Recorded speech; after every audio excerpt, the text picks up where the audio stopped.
Hi, I'm Roger, and welcome to my latest creation, life. The only way to experience my beautiful experiment is while huddled in a fragile meat suit that requires constant food and protection. You can either scavenge and hunt in the wilderness, or you can scavenge and hunt in society, which is a nicer way of saying you can rob and murder. But don't worry, I've created a third option.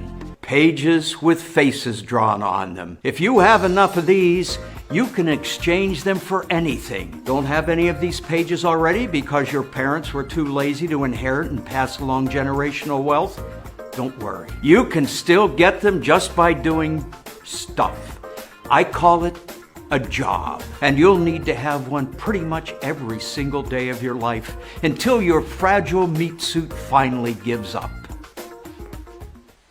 First, there's table jobs.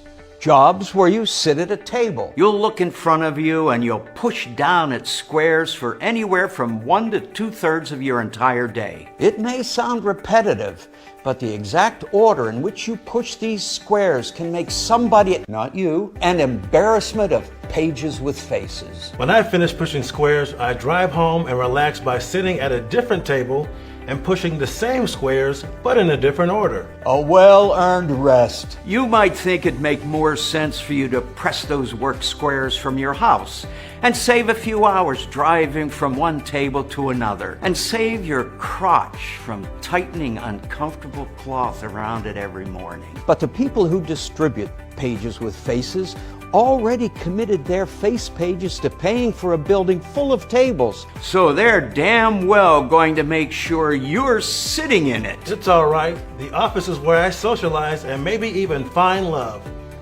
It's true. You'll sit so close to other meat suits, it'll feel like a butcher's fridge or a prison. You'll love talking with other table workers simply because though we plop you in the table room for 8 hours a day, we can never think of enough stuff to fill those hours. But it's somehow worse than working. It sure is, friend.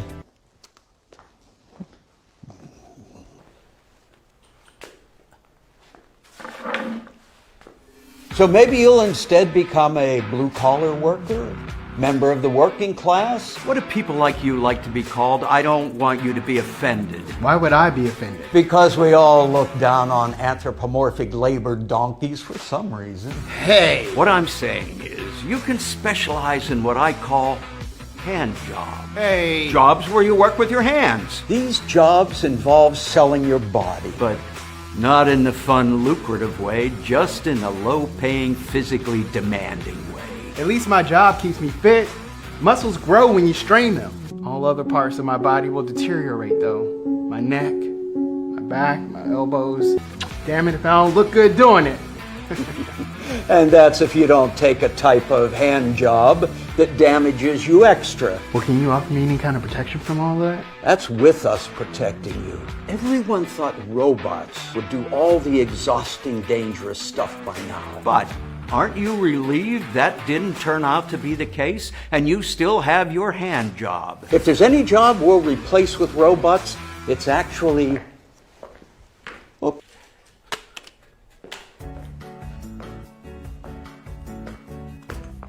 people jobs.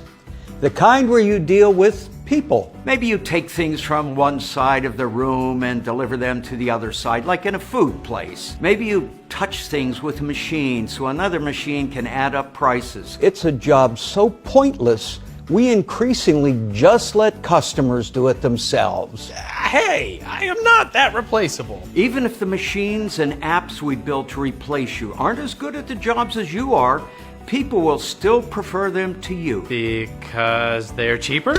Oh, no, it's hard to get much cheaper than $7 an hour. It's because they don't like you. They forget anything good you do. I'm not the bad guy here. It's the customers who are awful. Of course, they're stressed out, trying to wring the most out of what little time they have not working, all the while knowing within just a few sleepless hours, they'll be back at their table or swinging a sledgehammer or dealing with horrific customers of their own in an Ouroborosian cycle of entitled sadness.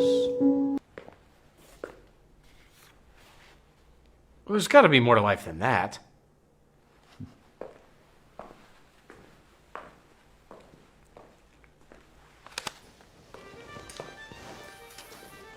There is. Maybe you'll find something creative, something that gets your blood pumping, something that truly leaves your mark on this world. Like me, I love what I do. For now. But the only way you can keep doing what you love is by commodifying it and turning it back into a job like everyone else's. You'll no longer choose to do it, you must do it. You no longer decide how to do it.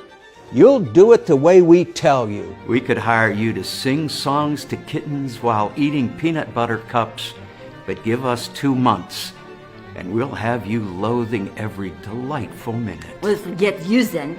I will do my art my way on this side until it finds an audience. That's a great idea. All you'll need is some simple job, just temporarily to pay the bills for a little while, until your passion becomes a career. That's what I did 20 years ago. Hey, speaking of paying the bills, just how many face pages do you get for facilitating what we do?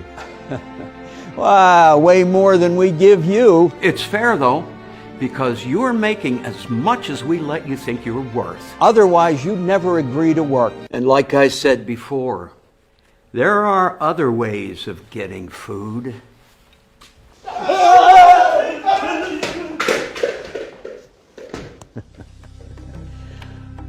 I've been Roger, by the way. And while you're out here job hunting, I'm hunting too. For the most dangerous game.